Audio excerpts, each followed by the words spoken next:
आज सुरेशराव यांचे मन आनंदाने भरून आले होते. त्यांची छाती अभिमानाने फुलली होती. त्यांच्या एका नातेवाईकाशी फोनवर बोलत असताना त्यांचं हसू घरभर गुंजत होतं. ते शहाजीरावांना सांगत होते, माझा मुलगा नेहमी वर्गात प्रथम श्रेणीत असायचा आणि त्याला दरवर्षी शिष्यवृत्ती देखील मिळायची. त्याची अभ्यासातील निष्ठा पाहून मी त्याला MBAमध्ये प्रवेश मिळवून दिला. मला माहिती होतं की तो एक दिवस नक्कीच यशस्वी होईल आणि बघा त्यांनी विद्यापीठात अव्वल स्थान मिळवून माझा विश्वास जिंकला आहे. घ्या आला माझा मुलगा त्याच्या मित्राबरोबर आपलं यश साजरं करून. ठीक आहे शहाजी, आता मी फोन ठेवतो. आपला मुलगा संकेतला येताना पाहून सुरेशरावांनी फोन ठेवला आणि आपल्या मुलाला घट्ट मिठी मारली. बाळा, अभिमानाने तू आमची मान उंचावली आहेस. हे बघ, मला सकाळपासून लोकांचे अभिनंदन करणारे फोन येत आहेत. असे म्हणून सुरेशरावांच्या डोळ्यात आनंदाश्रू तरळले. समोर उभी असलेली संकेतची आई हे दृश्य पाहून मंत्रमुग्ध झाली. पण मुलगा संकेतच्या चेहऱ्याकडे बघून त्याला काहीतरी बोलायचे आहे असे वाटले. इतक्यात संकेत म्हणाला, आई बाबा, मला तुम्हा दोघांना काहीतरी सांगायचे आहे. होय, बोल बाळा, काय बोलायचे आहे? बाबा, आजकाल चांगली नोकरी मिळणे किती अवघड झाले आहे हे तुम्हाला माहीतच आहे. पण बेटा, तुला काळजी करण्याची काय गरज आहे? तुझी परीक्षा आत्ताच कुठे संपली आहे आणि तुला भविष्यात खूप चांगली नोकरीही मिळेल. काळजी करू नकोस. बाबा, मी म्हणत होतो की मला अमेरिकेला एका मोठ्या बहुराष्ट्रीय कंपनीने नोकरीसाठी ऑफर दिली आहे. अमेरिका?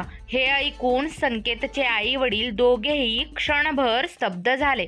त्यांच्या हृदयाचे ठोके काही काळ थांबल्यासारखे त्यांना वाटले.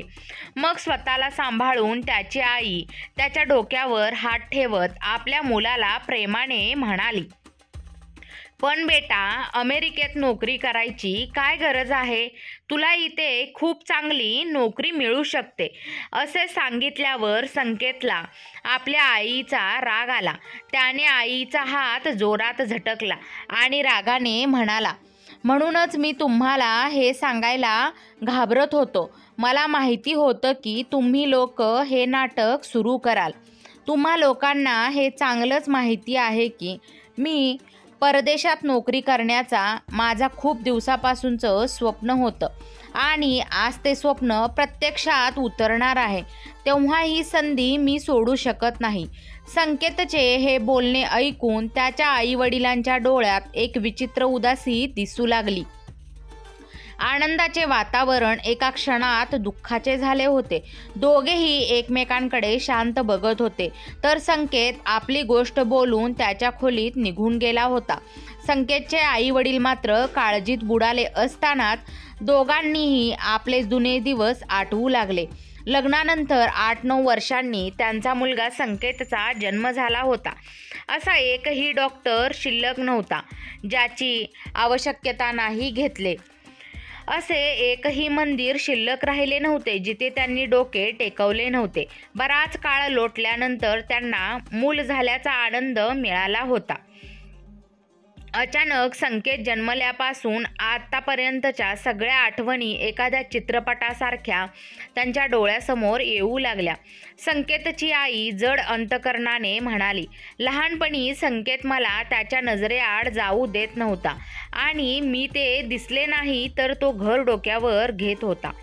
आईपासून दूर राहणे त्याला क्षणभरही सहन होत नव्हते. तुम्ही कामावरून परत येताच तो धावत येऊन तुमच्या पायांना मिठी मारायचा. संकेतचे वडील सुरेशरावांनाही त्या सगळ्या गोष्टी आठवून तेही भावूक झाले आणि म्हणू लागले की एक ते दिवस होते आणि एक आजचा दिवस आहे जेव्हा आपला मुलगा तोच संकेत आपल्याला सोडून परदेशात जाण्याचा विचार करत आहे. आपल्या म्हाताऱ्या आईवडिलांचे काय होईल, त्यांची काळजी कोण घेणार याचा विचार आपल्या मुलाने एकदाही केला नाही. आपला मुलगा संकेत खरंच इतका स्वार्थी असू शकतो का? अशा खोल विचारांनी वेढलेले दोघेही रात्रभर त्यांच्या अंथरुणावर पालते होत राहिले, पण झोप मात्र त्यांच्या डोळ्यांना स्पर्शही करू शकली नाही. सकाळी खोलीतून बाहेर आल्यावर संकेत शूज घालून तयारीत झालेला त्यांना दिसला. ते त्याला काही विचारण्याआधीच त्याने आपले कपडे बॅगमध्ये ठेवायला सुरुवात केली. हे पाहून संकेतच्या आईने त्याला विचारले, बेटा तू कुठे जायची तयारी करत आहेस का? तर संकेत म्हणाला, हो, मला पासपोर्ट बनवायला दिल्लीला जावे लागेल. तिथे माझा मित्र अमित आहे. त्याचे वडील पासपोर्ट ऑफिसमध्ये काम करतात.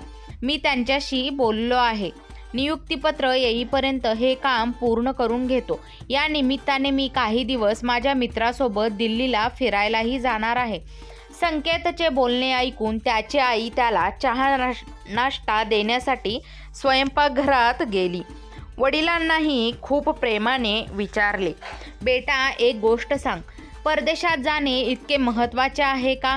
तर संकेत म्हणाला, बाबा यात नुकसान काय आहे? परदेशातील नोकरी, मला जेवढे पैसे मिळतील मी इथे कधीही एवढी कमाई करू शकत नाही. पण बाळा, आयुष्यात पैसा हेच सर्वस्व नाही. वडील पुन्हा बोलले. तेव्हा संकेत म्हणाला, बाबा मी परदेशात जात आहे. हे ऐकून तुम्ही इतके नाराज का झाले आहात? सुरेशराव अजून काही बोलणार त्याआधी संकेतने स्पष्ट शब्दात सांगितले, मला आयुष्यभर या छोट्या घरात पडून राहता येत नाही. तुम्हाला नक्की काय वाटते की माझ्या स्वप्नांना मी आग लावावी का? आणि तुमच्यासारखे छोटी मोठी नोकरी करून आयुष्याच्या आनंदाला नकार देऊ का? असे कदापिही होणार नाही. असे बोलून त्याने आपली बॅग उचलली आणि निघून गेला. आपल्या मुलाचे बोलणे ऐकून सुरेशराव काहीच न बोलता फक्त त्याच्याकडे बघत राहिले. तर त्याची आई त्याला नाश्त्यासाठी बोलवत राहिली, पण संकेत थांबला नाही. काही तासांचा प्रवास करून जेव्हा संकेत दिल्लीला पोहोचला तेव्हा त्याचा जवळचा मित्र अमित त्याची वाट पाहत आधीच तिथे उभा होता. दोन्ही मित्र एकमेकांना भेटून खूप खुश झाले. अमित संकेतला घेऊन त्याच्या घरी गेला. अमितचे घर एका फोर्स परिसरात होते, जे खूप मोठे होते. त्यात तो त्याचे आई वडील आणि भाऊ वहिनी सोबत राहत होता. अमितने त्याचा मित्र संकेतची त्याच्या कुटुंबाशी ओळख करून दिली.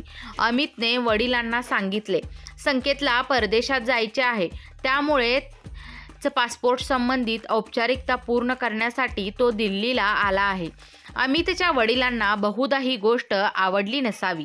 ते संकेतला म्हणाले, बेटा तू तुझ्या आई वडिलांचा एकुलता एक मुलगा आहेस, म्हणून तू इथेच राहून त्यांची काळजी घ्यावी असे मला वाटते. तेव्हा संकेत म्हणाला, काका माझ्या आई वडिलांनी खूप संघर्ष करून आयुष्य घालवले आहे, म्हणूनच मला परदेशात जाऊन चांगले पैसे कमवायचे आहेत, जेणेकरून मी त्यांना आनंदी जीवन देऊ शकेल. एकत्र बसून चहा नाश्ता झाल्यावर अमित संकेतला त्याच्या घरातील गेस्ट रूममध्ये घेऊन गेला. पाहुण्यांची खोली अतिशय आरामदायक होती. बराच वेळ दोन्ही मित्र बेडवर पडून गप्पा मारत आणि मस्करी करत राहिले. गेस्ट रूमच्या समोर एक खोली होती, जिथून मधून खोकल्याचा आवाज येत होता. बोलता बोलता मध्येच अमित त्या खोलीत येत जात होता. अमित काही कामानिमित्त घराबाहेर गेला असता संकेतने उठून त्या खोलीत डोकावून पाहिले, तर तिथे एक म्हातारे आजोबा मोठमोठ्याने खोकलत होते. संकेतने त्यांच्याजवळ जाऊन त्यांना हाताने आधार देत सरळ बसवले. त्याने थोडा वेळ त्यांच्या कमरेला धरून ठेवले आणि त्यांना पाण्याचा ग्लास भरून दिला. त्यांनी थरथरत्या हातांनी तो ग्लास धरला. मग 2 घोट पाणी पिऊन संकेतला परत दिला. आता त्यांचा खोकलाही थांबला होता. संकेतनेही ग्लास ठेवला आणि त्यांना हाताने आधार देत पुन्हा बेडवर झोपविले. एकीकडे त्यांना हायसे वाटत होते, तर दुसरीकडे आजोबा संकेतकडे प्रश्नार्थक नजरेने बघत होते. त्यांच्या डोळ्यात दडलेला प्रश्न त्याला लगेचच समजला. तो म्हणाला, आजोबा मी अमितचा मित्र संकेत आहे. मी आजच दिल्लीला आलो आहे. हे ऐकून म्हाताऱ्या आजोबांच्या चेहऱ्यावर हसू उमटले. त्यांनी त्याला आशीर्वाद देण्यासाठी हात वर केला आणि त्याच्या डोक्यावर हात ठेवला. त्यांची अवस्था पाहून संकेतला खूप वाईट वाटत होते. संकेत काही वेळ जवळ ठेवलेल्या खुर्चीवर बसून राहिला. काही वेळाने अमितचे वडील आत आले आणि आजोबांच्या तब्येती प्रकृतीबद्दल विचारू लागले आणि आजोबांना औषध देताना म्हणाले, बाबा आता बरं वाटतंय का? काही आराम आहे का खोकल्याला? वडिलांना थोडा आराम मिळाल्यावर आजोबांनी होकार दिला. दुसऱ्या दिवशी संकेत हा त्याचा मित्र अमितसोबत पासपोर्ट बनवण्यासंदर्भातील काम पूर्ण करण्यासाठी बाहेर गेला होता. दोघेही रेस्टॉरंटमध्ये जेवण करून घरी परतले तेव्हा संकेतने अमितचे संपूर्ण कुटुंब आजोबांच्या खोलीत उपस्थित असल्याचे पाहिले. अमितचे आई वडील जवळच ठेवलेल्या कॉटवर बसले होते. वहिनी फळे तोडून खायला घालत होती आणि भाऊ त्यांचे पाय दाबत होता. घरी पोहोचताच अमितनेही त्यांची प्रकृती विचारण्यासाठी आत गेला. आपल्या मित्राचे संपूर्ण कुटुंबाचे प्रेम आपुलकी पाहून संकेत खूप प्रभावित झाला. एवढ्या चांगल्या लोकांमध्ये राहण्याचे सौभाग्य मिळाल्याचा अभिमान त्याला वाटत होता. त्याचवेळी आजच्या कुटुंबामध्येही इतकी एकता दिसून येते हे पाहून त्याला आश्चर्य वाटले. संकेतसुद्धा थोडा वेळ काढून आपल्या म्हाताऱ्या आजोबा आणि त्याच्या कुटुंबात सभेत बसायचा आणि आजोबांना पाणी द्यायचा किंवा त्यांना दिवसा उठायलाही मदत करायचा. आजोबांना पाहून त्यालाही बरं वाटायचे. संकेतला त्याच्या मित्राच्या घरी येऊन 3 दिवस झाले होते. आज सकाळी संकेतला जाग आली तेव्हा म्हाताऱ्या आजोबांच्या खोलीत बरेच लोक उभे असल्याचे दिसले. संकेत लगबगीने त्यांच्या खोलीकडे धावला. कुटुंबातील सर्व सदस्यासह डॉक्टरही तिथे उपस्थित होते. डॉक्टर आजोबांची तब्येत तपासत होते. आजोबांची तब्येत आज खूप खराब होती. त्यांना श्वास घेण्यास त्रास होत होता. त्यांचे डोळेही खोलवर गेले होते. चौकशी केली असता काल संध्याकाळपासून त्यांनी जेवणही केले नसल्याचे समोर आले. कुटुंबातील सर्वजण उदास आणि शांत उभे होते. आजोबा काही बोलण्याच्या अवस्थेत नव्हते, पण त्यांच्या डोळ्यात सर्वांबद्दल प्रेम स्पष्ट दिसत होते. पण अशा अवस्थेतही त्यांच्या चेहऱ्यावर खोलवरच्या रेषा आणि सुरतुक्या या समाधानाचे भाव दिसत होते. मग इतक्यातच अमितचे वडील येऊन त्यांच्याजवळ बसले आणि डोळ्यात पाणी आणून त्यांच्याशी बोलू लागले. बाबा, अजयला फोन करू का? हे वाक्य ऐकून आजोबांनी असहाय्य नजरेने त्यांच्याकडे पाहिले. त्यांचे डोळे भरून आले आणि चेहऱ्यावरील समाधानाचे अनेक भाव ओसरले. ते थोडा वेळ काही न बोलता खोलीच्या छताकडे असहाय्यपणे पाहत राहिले आणि त्यांनी नाहीमध्ये मान हलवली आणि मग अश्रूंनी भरलेले जड डोळे मिटले. त्यांचे अश्रू बाहेर आले आणि उषा ओल्या करू लागले. दिवसभरात घरातील सर्वजण त्यांची सेवा करण्यात व्यस्त होते, पण संकेतच्या मनात एकच विचार येत होता की हा अजय कोण आहे, ज्याच्याबद्दल अमितचे वडील बोलत होते. हा प्रश्न त्याला विचारांच्या दलदलीत ढकलत होता. काका काय बोलत आहे हे ऐकून आजोबा इतके भावूक झाले की त्यांच्या डोळ्यातून अश्रू वाहू लागले, पण तरीही त्यांना भेटण्याची इच्छा होत नव्हती. त्यावेळी संकेतने हा प्रश्न कोणालाही विचारणे योग्य वाटले नाही. संध्याकाळी अमित त्याला भेटायला आला तेव्हा त्याला स्वतःवर नियंत्रण ठेवता आले नाही आणि अमितकडून या प्रश्नाचे उत्तर जाणून घ्यावेसे वाटले. तेव्हा अमितने त्याला सांगितले की अजय हा या आजोबांचा एकुलता एक मुलगा आहे. हे ऐकून संकेतला आश्चर्य वाटले आणि मग चंचल आणि उत्सुक स्वरात त्याने विचारले, जर अजय हा त्यांचा मुलगा असेल तर मग काका कोण आहेत? तेव्हा अमितने सांगितले की आमच्यासाठी ही फक्त माणुसकीची बाब आहे. आमचा त्यांच्याशी काहीही नाते नसतानाही ते आमच्यासाठी खूप अर्थपूर्ण आहेत. ते माझ्या वडिलांचे शिक्षक होते. ते त्यांच्या गावातील अतिशय सज्जन व्यक्ती होते आणि त्यांच्या काळातील सर्वोत्तम शिक्षक म्हणून प्रसिद्ध होते. माझे वडील आज जे काही आहेत ते त्यांच्यामुळेच आहेत.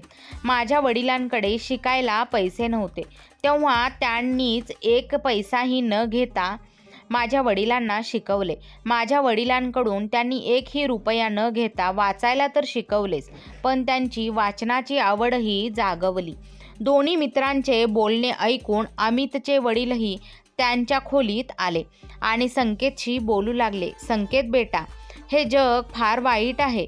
इथे सगळी नाती निरर्थक राहिली आहेत. जोपर्यंत अर्थ आहे तोपर्यंत माणसाला महत्त्व आहे. अर्थ संपला की नातेही संपते. आश्चर्याची गोष्ट म्हणजे त्यांचा मुलगा त्यांना सोडून निघून गेला. मुलगा यशस्वी होण्यासाठी त्यांनी सर्वस्वाचा त्याग केला आणि त्यावर इतका प्रभाव टाकला की आज तो अमेरिकेत एका मोठ्या कंपनीत मोठ्या पदावर कार्यरत आहे. पण त्याने मागे वळून कधीच पाहिले नाही. त्याच्या म्हातारे आई वडील कसे आहेत, काय करत आहेत, तो तिथे गेला आणि त्याने एका अमेरिकन मुलीशी लग्न केले आणि ते स्थायिक झाल्यावर तो त्यांचाच झाला. त्याने आधीच आपल्या वडिलोपार्जित घर विकले होते आणि आईवडिलांना भाड्याच्या घरात सोडले होते. ही व्यथा त्याच्या आईला फार काळ सहन झाली नाही. त्यांचेही 3 वर्षापूर्वी निधन झाले. त्यांच्या मृत्यूनंतर त्यांना वाटले की आता आपला मुलगा त्यांच्याकडे परत येईल आणि तो आपल्यासोबत राहील. पण असे काहीही झाले नाही. पत्नीच्या मृत्यूनंतर ते पूर्णपणे एकटे पडले होते. मुलगा, सून, नातवंडे सगळेच आपले आयुष्य अमेरिकेत आनंदाने जगत आहेत. एके दिवशी ते माझ्याकडे पासपोर्ट ऑफिसमध्ये आले आणि माझ्या पायावर पडले आणि मला त्यांचा पासपोर्ट बनवून देण्याची विनंती करू लागले, जेणेकरून ते त्याच्या मुलाकडे परदेशात जाऊ शकतील. माझ्या आदरणीय शिक्षकांना माझ्या चरणी पाहिल्यानंतर मला काय वाटले ते मी शब्दात सांगू शकत नाही. मी त्यांना उचलून माझ्या बाजूला बसवले, त्यांना चहा नाश्ता दिला आणि त्यांच्या मुलाला फोन लावला. अजयने फोन उचलला. मग काही वेळाने वडिलांना घेऊन जाऊ असे त्यांनी वेळ पुढे ढकलली आणि ती वेळ आजपर्यंत आलीच नाही. त्यानंतर मी त्यांना एकटे न सोडता या घरात आणले. वडिलांप्रमाणे मला माझ्या गुरूंचे आशीर्वाद मिळाले. मुलांनाही आजोबांचे प्रेम मिळाले आणि त्यांनाही कुटुंब मिळाले आणि तेव्हापासून मी त्यांना बाबा म्हणून संबोधले. त्यांचे बोलणे ऐकून संकेत दंग झाला. संकेत विचार करू लागला की असे किती लोक आहेत ज्यांनी माणुसकी म्हणून आपले कर्तव्य पार पाडताना संपूर्ण हद्दच ओलांडली आहे. का देवाने असे मूल प्रत्येक पालकाला दिले असते तर संपूर्ण पृथ्वी स्वर्ग होईल. दुसरीकडे अमित आणि त्यांचे कुटुंबियांचे आपल्या आजोबांवर असलेले प्रेम पाहून त्यालाही समाधान वाटले. पण दुसरीकडे जगाच्या न्यायात्मक स्वरूपाची ओळख झाल्यानंतर त्याचे हृदय संकटाच्या दलदलीचे गुलाम बनले. दोघे बोलत असतानाच आजोबांच्या खोलीतून ओरडण्याचा आवाज येऊ लागला. आवाज ऐकून भीतीने काही अनुभव घेऊन अमित आणि त्याचे वडील खोलीकडे धावले. समोरचे दृश्य पाहून संकेत जागेवरच स्तब्ध झाला. मग तो स्वतःवर नियंत्रण ठेवत आजोबांच्या खोलीत गेला आणि पाहिले तर आजोबांना श्वास घ्यायला खूप त्रास होत होता. त्यांचे डोळे विस्तारले होते आणि काका त्यांच्याकडे पाणावलेल्या डोळ्यांनी काळजीत असलेल्या भावनेने पाहत होते. त्यांचा हातात हात घेऊन घासत होते. तोपर्यंत घरातील इतर सदस्यही त्यांच्या खोलीत पोहोचले होते. भाऊ त्यांच्या पायाला हात लावू लागला आणि काकू तोंडात गंगाजलाचे थेंब टाकू लागल्या. पण त्यांना डोळे उघडता येत नव्हते. त्यांनी आपले दोन्ही हात मोठ्या कष्टाने दुमडले आणि खोलीत उपस्थित सर्व लोकांकडे असहाय्यपणे पाहिले आणि अचानक त्यांचे हात मोकळे झाले आणि मान एका बाजूला वळली. आपल्या सर्व शारीरिक आणि मानसिक त्रासातून मुक्त होऊन त्यांनी या क्रूर जगाचा कायमचा निरोप घेतला. त्यांच्या पार्थिवेला निरोप देण्याची तयारी सुरू झाली आणि पूर्ण सजावट करून त्यांचे पार्थिव स्मशानभूमीत नेण्यात आले. संपूर्ण स्मशानभूमी गर्दीने खचाखच भरलेली होती. पण आश्चर्याची गोष्ट म्हणजे या गर्दीत एकही माणूस असा नव्हता की ज्याच्याशी त्यांचे रक्ताचे नाते होते. ते सर्व लोक फक्त माणुसकीच्या निमित्ताने त्यांना अखेरचा निरोप द्यायला आले होते. आणि सगळ्यात महत्त्वाची गोष्ट म्हणजे ज्यांच्याशी त्यांचं नातं होतं त्यांना हेही माहीत नव्हतं की आज त्यांची जवळची कोणीतरी व्यक्ती गेली आहे, जी त्यांच्यावर जीवापेक्षाही जास्त प्रेम करायची. ती या जगातून निघून गेले. पण बातमी मिळाली असली तरी कदाचित त्यांना काहीच फरक पडला नसता, कारण आज जर त्यांना काही फरक पडला असता तर अशा स्थितीत त्यांनी हे जग सोडले असते का? आज अमित आणि त्याचा संपूर्ण कुटुंबासह संकेतलाही या दिवंगत श्रेष्ठ ज्यांच्या नशिबीवर अश्रू अनावर झाले, त्यांच्या दुःखाला सीमा नव्हती. मग त्यांच्या हृदयाला कुठल्या तरी कोपऱ्यात त्यांच्या कोमल भावनांनी अचानक दगड बनवले. त्यांचे हृदय वितळू लागले की चितेवर झोपलेल्या म्हाताऱ्या आजोबांच्या चेहऱ्यावर त्याला वडिलांचा चेहरा दिसू लागला आणि तो चेहरा पाहताच तो ढसाढसा रडू लागला.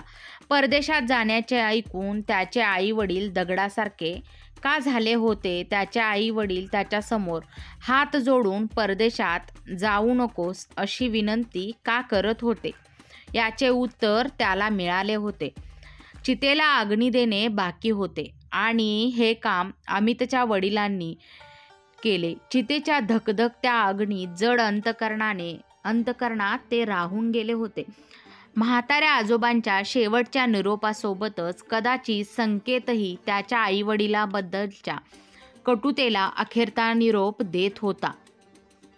त्याच्या हृदयात आईवडिलांबद्दल प्रेमाचा नवा अंकुर फुलू लागला आणि त्याच वेळी त्याचा मोबाईल वाजला. त्याने पाहिले तर त्याच्या वडिलांचा फोन आला होता. स्वतःवर ताबा ठेवत त्याने जड हातांनी फोन उचलला. पलीकडून त्याच्या वडिलांचा करुणेने आणि वेदनेने भरलेला आवाज आला. बाळा, तुझे अपॉइंटमेंट लेटर आले आहे. बाबा, मी आलोच घरी. हे वाक्य बोलून त्याने फोन ठेवला आणि संकेतच्या डोळ्यातून अश्रूंचा झरा वाहू लागला.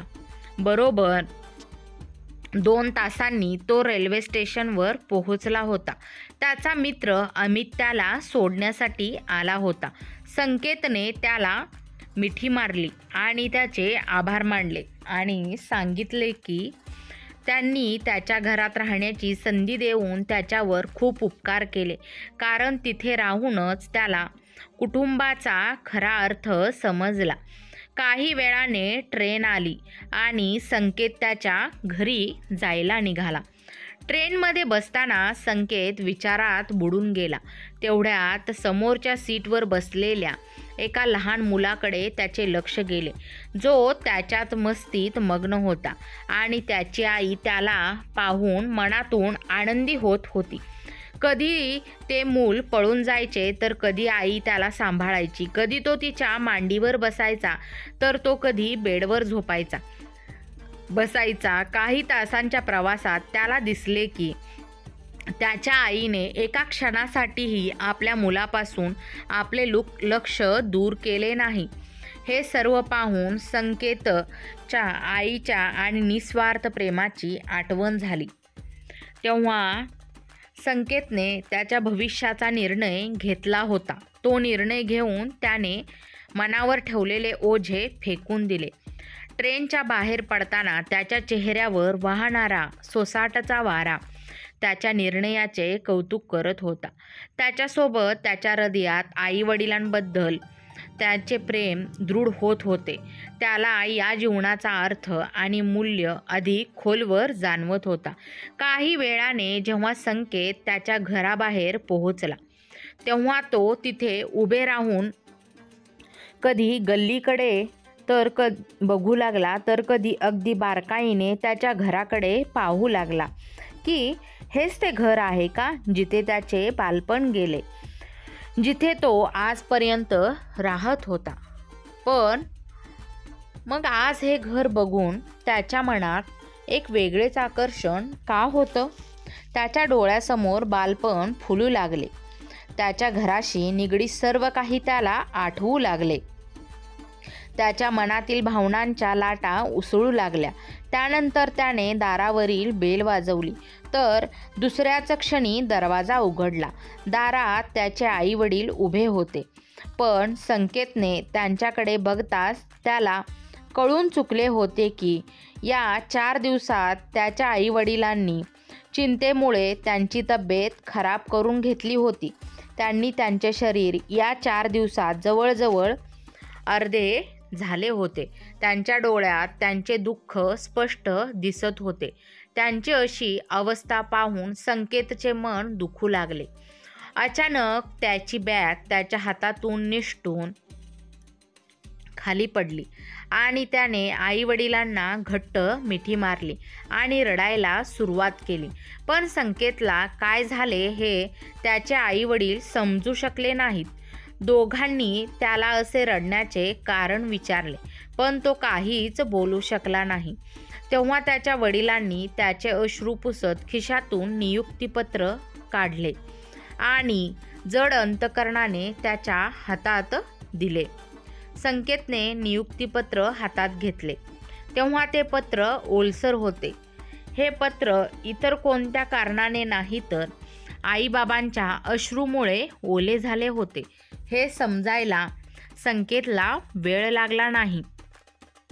त्याने लगेचच त्या पत्राचे तुकडे तुकडे केले आणि मग प्रेम आणि वात्सल्य मिश्रित स्वरात म्हणाला, आई बाबा, मला क्षमा करा.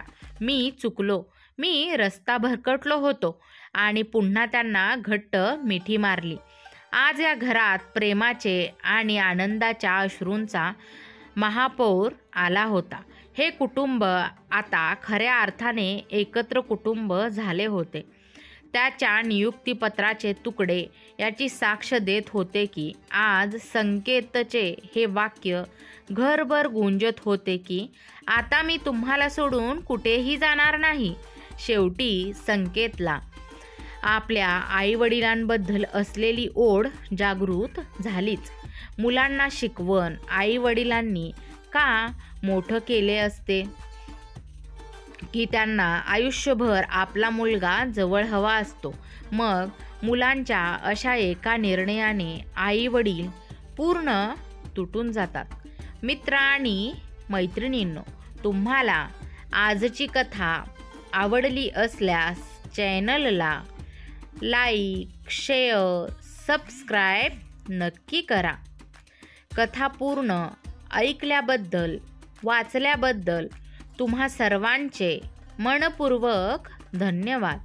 जर कोणी चॅनलवर नवीन आले असेल कथा ऐकण्यासाठी, पाहण्यासाठी, तर आजच आपल्या चॅनलला नक्की सबस्क्राईब करा आणि ऑल नोटिफिकेशन दाबा, कारण यानंतर येणारी प्रत्येक मनोरंजक कथा तुम्हाला सगळ्यात आधी पाहायला मिळेल. अशाच नवनवीन कथांच्या खजिन्यासाठी चॅनलला लाईक, शेअर, सबस्क्राईब नक्की करा.